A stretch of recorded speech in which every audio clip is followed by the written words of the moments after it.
इतने बड़े कमाल की बात कही है कि अगर आपकी समस्या जहाज जितनी विशाल है तो याद रखिए कि प्रभु की कृपा सागर जितनी विशाल है। नमस्ते दोस्तों, मैं हूं आरजे कार्तिक। एक बार भगवान विष्णु जी से नारद जी ने कहा कि प्रभु, जो आपकी भक्ति करते हैं, आराधना करते हैं, वो इतने दुख में क्यों रहते हैं, और जो आपकी भक्ति नहीं करते, आपका नाम नहीं लेते, वो बड़े पैसे कमा रहे हैं, धरती लोक पर बड़े आनंद में रह रहे हैं। तो भगवान ने नारद जी से कहा, आओ चल करके आते हैं, भ्रमण करके आते हैं। दोनों साधु वेश में धरती लोक में पहुंचे, धरती पर आए। एक व्यापारी के घर पर गए, जाकर के दरवाजा खटखटाया और भिक्षा मांगी। तो व्यापारी आया, दरवाजा खोला और बिगड़ने लगा, गुस्सा करने लगा कि तुम आ जाते हो मुंह उठा करके, ये कोई जगह है, यहाँ भोजन मिलता है, ये वो है, जाओ जाकर के मेहनत करो। बहुत कुछ कहने लगा व्यापारी, तुमने धंधा बना लिया, बहुत कुछ कहने लगा, ऐसा ऐसा कहने लगा, अपशब्द कहने लगा। दोनों वहां से चल दिए। नारद जी को लग रहा था कि भगवान अब जो है इसको श्राप देंगे, इसका व्यापार सब चौपट हो जाएगा, इसको अकल आ जाएगी। थोड़ा वहां से आगे चले तो भगवान जी ने कहा कि तुम्हें और धन मिले, तुम और प्रसन्न रहो, मस्त रहो, ऐसे ही व्यापार फलता फूलता रहे। नारद जी को समझ में नहीं आया क्या हो गया। थोड़ा आगे चले तो एक झोपड़ी में गए। एक बूढ़ी महिला वहां रहती थी, भगवान की आराधना करती थी, पूजा पाठ करती थी। उनके घर में एक झोपड़ी के बाहर एक गाय बंधी हुई थी। वहां जाकर के उन्होंने आवाज लगाई, भिक्षाम देही। माता जी आई, उन्होंने कहा कि भोजन तो नहीं करा सकती, लेकिन गाय है, दूध आपके लिए उसका इंतजाम कर सकती हैं। तो एक गिलास दूध लेकर के आ गए, आसन बिछाया, दोनों साधुओं को बड़े अच्छे से उन्होंने दूध पिलाया। उन्होंने कहा कोई चिंता की बात नहीं, आप बस आशीर्वाद दे के जाइए, मेरा जीवन ऐसे ही चलता रहे, मैं तो भक्ति करती हूँ। बहुत कुछ कहने लगी। दोनों साधु जो वेश में आए थे, भगवान जी और नारद जी, वहां से चल दिए। थोड़ा सा आगे गए तो भगवान पीछे पलटे झोपड़ी की तरफ और कहने लगे कि तुम्हारी जो गाय है वो कुछ दिनों में चल बसे। इस तरीके से जैसे ही उन्होंने कहा, नारद जी सराहने गए। उन्होंने कहा आप क्या कर रहे हो, जो व्यापारी हमें गाली दे के भगा रहा है, जो हमें उल्टा सीधा कह रहा है, उसके लिए आप कह रहे हो कि उसको और पैसा मिले, और जो माता जी इतने प्रेम से हमारे, उन्होंने लिए दूध का इंतजाम किया, इतने आदर से हमारा सत्कार किया, उनको आप कह रहे हो कि गाय तुम्हारी चल जाए, चल बसे। भगवान ने कहा तुम समझे नहीं, मैंने व्यापारी को और उसका व्यापार बढ़े ऐसी बात कही। क्यों कही? क्योंकि उसका मन ही उसी में, उसकी आसक्ति उसी में, उसका लगाव उसी में है। जब अंत समय आएगा तो वो और पैसा सोचता रहे और अगली योनि में वो सर्प बन जाए, तिजोरी के नीचे बैठा रहे।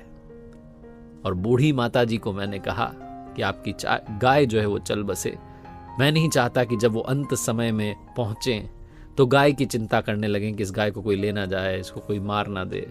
वो गाय का सुमिरन ना करें, वो मेरा सुमिरन करें। इसलिए गाय उनके जीवन से पहले ही मैं हटा देना चाहता हूं। शास्त्रों में कहा गया है कि अंत समय में हम जिस भी चीज का स्मरण करते हैं, जिसके बारे में सोचते हैं, वैसे ही बन जाते हैं। अगर हम स्मरण ही प्रभु का करेंगे तो अंत समय में भी प्रभु ही याद आएंगे और हम उनके धाम पहुंच जाएंगे। इस कथा का सार यही है। इसलिए जो होता है उनकी मर्जी से होता है, उनकी कृपा से होता है। इस बात को स्वीकार कीजिए और जीवन के हर पल को जीना शुरू कीजिए।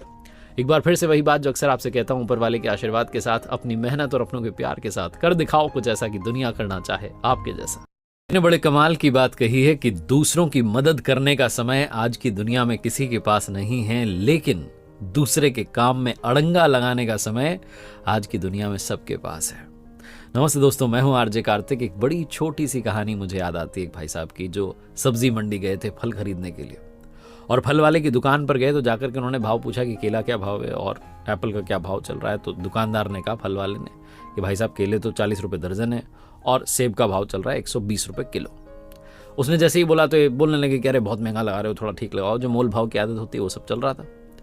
तभी वहां पर एक महिला आती है, फटे से पुराने से कपड़े पहने हुए थे, और जब वो आती हैं और भाव पूछती हैं कि केले किस भाव दिए, एप्पल क्या भाव दिया, सेब का क्या भाव चल रहा है, तो दुकानदार जो था वो अचानक से प्राइस चेंज कर देता है। वो फल वाला कहता है कि मैडम, जो केले का भाव है वो तो चल रहा है 5 रुपये दर्जन, और सेब जो है 25 रुपये किलो है, आप ले जाइए। तो जैसे ये बात पहले आए हुए भाई साहब सुनते हैं, उनको बहुत गुस्सा आता है, मन में गालियां देने लगते हैं कि कैसा बदतमीज है, अभी पुलिस को बुलाऊंगा, बताऊंगा कैसे किस तरह की धोखाधड़ी कर रहा है, ये वो है। महिला आई तो इसने दाम कम कर दिए। बहुत कुछ उनके दिमाग में उल्टा पुल्टा चलने लगा। इधर ये जो महिला आई हुई थी, इन्होंने कहा कि ठीक है भाई साहब, आप हमें 2 दर्जन केले दे दो, 1 किलो सेब दे दो। फल वाले ने फटाफट से तौल दिया फल जो था और दे दिया। और वो महिला वहां से जब जाने लगी तो बड़ी खुश थी, ऊपर वाले को धन्यवाद कर रही थी कि प्रभु आपकी कृपा से आज बच्चे फल खा लेंगे। जैसे ही वहां से थोड़ी सी दूर गई, ये जो पहले से आए हुए भाई साहब थे, ये गुस्से में बड़बड़ाने लग गए कि बदतमीज हो तुम, अभी पुलिस को बुलाता हूँ, ये है वो है, समझ क्या रखा है तुमने, महिला आ गई तो तुमने दाम कम कर दिए और इतने कम कर दिए, 40 रुपए दर्जन के लिए मुझे बता रहे हो और उनको बता रहे हो 5 रुपए दर्जन, मुझे कह रहे 120 रुपए किलो जो एप्पल चल रहे हैं उनको कह रहे हो 25 रुपए किलो।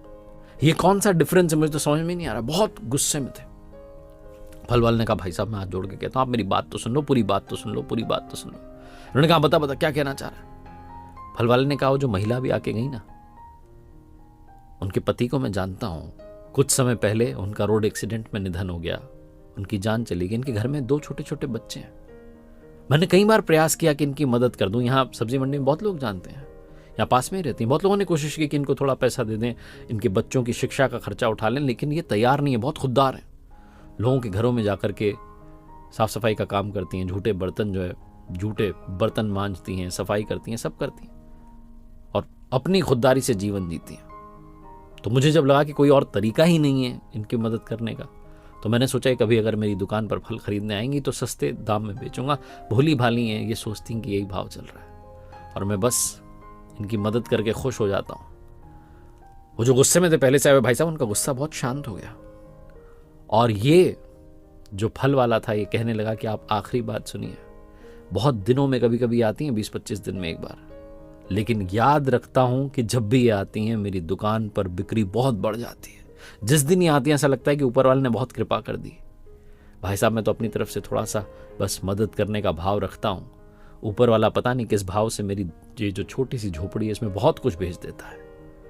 जो गुस्से में थे भाई साहब, उनका गुस्सा शांत हो गया, उन्हें जीवन का सच समझ में आ गया कि जिस दिन आप दूसरे की मदद करने लगेंगे उस दिन ऊपर वाला अपने आप आपकी मदद करने लगेगा। और मैंने कहीं सुना कि जब आप प्रार्थना करें तो दूसरों के लिए पहले मांगें, अपने लिए सबसे बाद में मांगें। आप देखना सबसे पहले प्रभु आप ही की सुन लेंगे, आपने जो मांगा आपको मिल जाएगा, क्योंकि जो दूसरों की मदद करता है ऊपर वाला उसकी मदद करता है। एक बार फिर से वही बात जो अक्सर आपसे कहता हूं, ऊपर वाले के आशीर्वाद, अपनी मेहनत और अपनों के प्यार के साथ कर दिखाओ कुछ ऐसा कि दुनिया करना चाहे आपके